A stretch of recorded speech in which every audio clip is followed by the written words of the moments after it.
mis espaldas tengo una fogata. Cuando llegue el frío, es costumbre que las personas coloquen leña, enciendan fuego y eso abriga. Es una forma sencilla, tradicional, pero tiene mucho significado.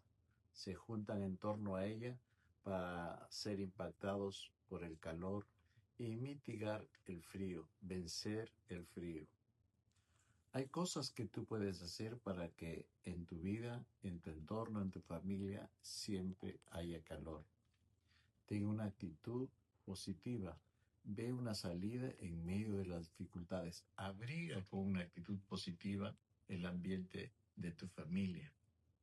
Las palabras de ánimo, las palabras de estímulo, una palabra de reconocimiento ayuda a aumentar el calor en la familia, en el trabajo o donde te encuentres. Y también la fe que te anima a vencer cualquier obstáculo y la fe que te ayuda a asirte de la mano de Dios para tener un futuro con esperanza, algo que venza cualquier adversidad que tengas.